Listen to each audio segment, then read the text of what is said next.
सबको प्रणाम और लेट से ही गणतंत्र दिवस की बहुत बहुत शुभकामनाएं।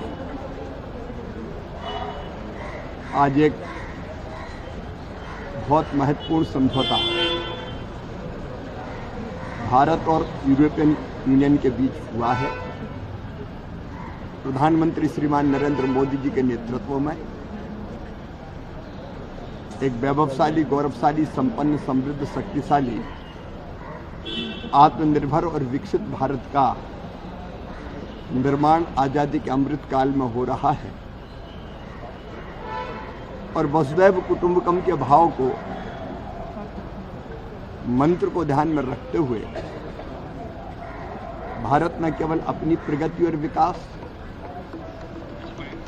बल्कि दुनिया के विकास में भी अपना क्या योगदान दे सकता है, इस दिशा में निरंतर प्रयत्न कर रहा है। कृषि के क्षेत्र में अगर हम देखें तो हमारी कृषि विकास दर इस समय अभूतपूर्व है। भारत दुनिया में चावल के उत्पादन में पहले स्थान पर पहुंच गया है और हमने हरित क्रांति के दौर से भी तेज गति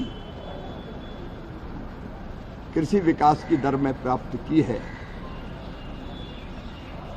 पिछले साल जब हमने विकसित कृषि संकल्प अभियान चलाया था तो 3-4 चीजें हमारे ध्यान में आई थी जिस पर कृषि मंत्रालय तेजी से काम कर रहा है। एक, पेस्टिसाइड एक्ट, हम क्योंकि इस शिकायत में बहुत है कि घटिया पेस्टिसाइड के कारण किसानों को बहुत नुकसान होता है, उत्पादन भी प्रभावित होता है। हम पेस्टिसाइड एक्ट और नया बीज एक्ट, सीड एक्ट,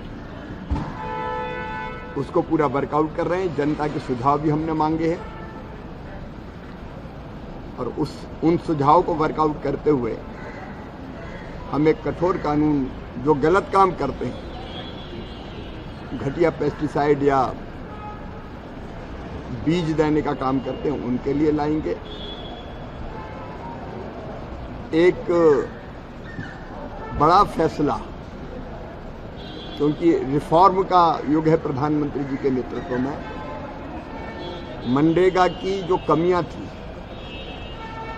उनको दूर करते हुए और ज्यादा मजदूर और गरीबों के लिए उपयोगी 100 दिन के बजाय 125 दिन के रोजगार की गारंटी देने वाला और साथ में संपूर्ण गांव का संपूर्ण विकास करने वाला एक विकसित गांव, विकसित भारत के लिए रोजगार युक्त गांव, गरीबी मुक्त गांव, एक स्वावलंबी गांव बनाने का भी संकल्प हमारा पूरा होगा। इसलिए विकसित भारत जी राम जी अधिनियम अब देश में लागू हो रहा है और ये सबके लिए उपयोगी, मजदूर के लिए बहुत हितकारी है, रोजगार के दिन बढ़े हैं, गांव के विकास के लिए उपयोगी है, किसान के लिए भी उपयोगी है और इससे गांव हमारे संपूर्ण विकसित ग्राम बन सकेंगे। धन्यवाद।